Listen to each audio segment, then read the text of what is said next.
On ne sait jamais à quel modèle se référer pour prévoir le taux de change. Ce que l'on sait, c'est que nos modèles standards, qu'ils se rapportent au déséquilibre de paiement, aux écarts de taux ou aux écarts de prix, sont de très mauvais prédicteurs des fluctuations courtes des parités entre monnaies. La raison, on la connaît. La demande de devises n'est plus principalement dictée par les besoins liés aux transactions de biens ou de services. La demande intrinsèque de titres financiers et de monnaie, dictée par les anticipations des acteurs de marché, a pris le dessus sur les motifs commerciaux ou d'investissement réel. Tout cela est propre à générer ce que l'on appelle du surajustement et de l'instabilité. Et ce n'est pas parce que l'euro aurait retrouvé sa zone de confort pour les exportateurs du continent, autour de 1,20 ou 1,10, que sa baisse devrait nécessairement s'arrêter là.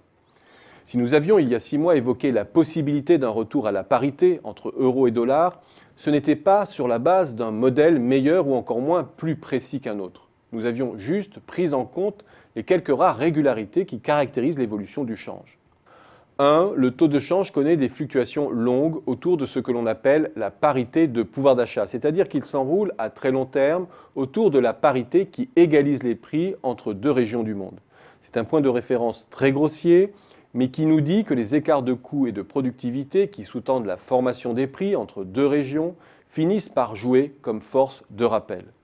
Or, cette référence des PPA varie lentement. Et c'est sur cette base que l'on estime aujourd'hui que pour la France, le niveau de confort de l'euro est voisin de 1,15, tandis qu'il se situe à 1,25 côté allemand. 2. Ces fluctuations forment de grands cycles. Il existe de longues phases d'appréciation suivies de longues phases de dépréciation centrées autour de la PPA.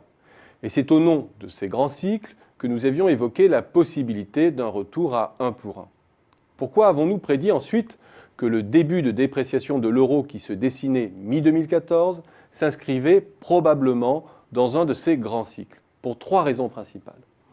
D'abord parce que nous constations que la précédente grande phase de dépréciation de l'euro à partir de 96-97 avait été le produit d'un très fort décalage conjoncturel de la zone euro par rapport aux États-Unis. Et c'est bien le cas aujourd'hui. Ensuite, parce que cette précédente vague de baisse s'était produite quand la reprise américaine avait besoin de l'embellie des autres. Et c'est à nouveau le cas aujourd'hui. La Fed a intérêt à éliminer le risque de déflation européenne. Enfin, parce que les rendements anticipés sur les actifs américains étaient alors orientés à la hausse. C'est bien ce que promet la fin du quantitative easing de la Fed aujourd'hui. Encore faut-il que ce resserrement ne fragilise pas les marchés d'actions. Et là encore, les niveaux de profitabilité observés outre-Atlantique, ainsi que les promesses des secteurs à haute technologie, fantasmés ou non, incitent à l'optimisme. Bref, les conditions de 1996-1997 semblent reproduites. Cela ne fait pas pour autant une prévision et encore moins une prévision précise.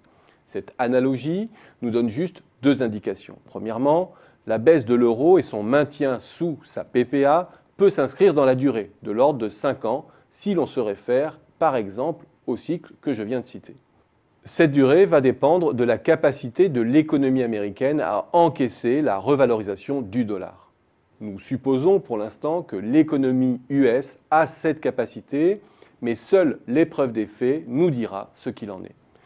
Deuxièmement, les séries longues indiquent que les parités oscillent entre 20 et 30% au-dessus ou en dessous de leur PPA.